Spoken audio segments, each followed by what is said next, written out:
Barrier islands are critical to protecting coastal communities from extreme weather, but many along the East Coast and Gulf of Mexico are disappearing at an alarming rate. Louisiana's Chandeleur Islands are no exception. Researchers believe the islands are in danger of being submerged in 20 years. While most people will never visit, this thin stretch of land is teeming with life. And conservationists believe the discovery of a critically endangered species could make the case for restoring what experts call vitally important land. Reporter John Snell explains what's at stake.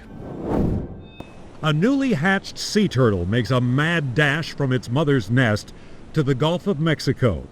Over the last couple years, this scene has played out on beaches in Alabama and Mississippi, and since 2022 on Louisiana's Chandeleur Islands. For the first time in 75 years, the highly endangered Kemp's Ridley sea turtle produced offspring along Louisiana's coast. In terms of its importance to wildlife, I would say it is the single most important place on the northern Gulf Coast.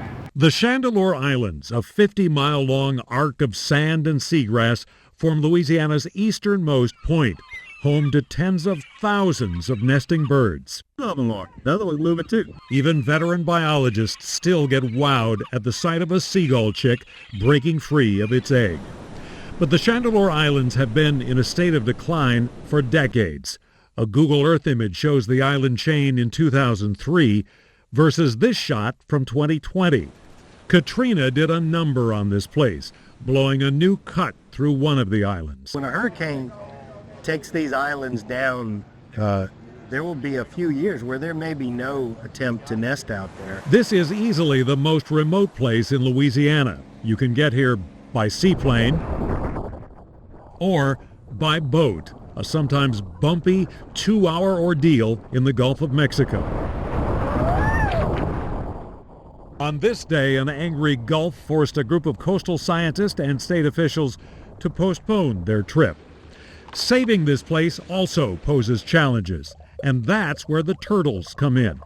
The National Park Service says Kemp's Ridleys are the most endangered sea turtles in the world. State coastal leaders hope their discovery here could help make the case for restoring the island. The most endangered sea turtle in the world, using this habitat as a sort of a last bastion, if you will, in the state of Louisiana. It's all the more reason to restore those ecosystems. It would not come cheap. The state has the money to design a restoration project, but the estimated construction costs add up to roughly $300 million. I don't think that you can correlate money to our culture and our heritage and our way of life being lost, John, because, you know, how do you put a dollar figure on that? The Coastal Protection and Restoration Authority hopes to cobble together the money from a variety of sources, including fines associated with the 2010 Gulf oil spill. Barrier islands are often called the first line of defense against hurricanes. Surge experts for the Army Corps of Engineers say the Chandeleur Islands are now so remote, hurricanes roll over the islands with plenty of time for the surge to rebuild.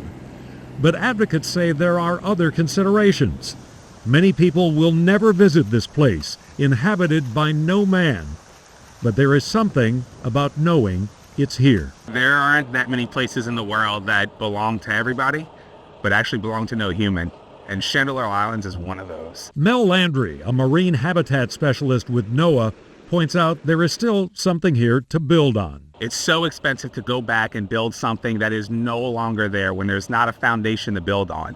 We still have a foundation out there at the Chandeleur Islands. Let's restore it while we can. State leaders feel a sense of urgency. The occupants on the Chandeleur Islands are rapidly running out of real estate.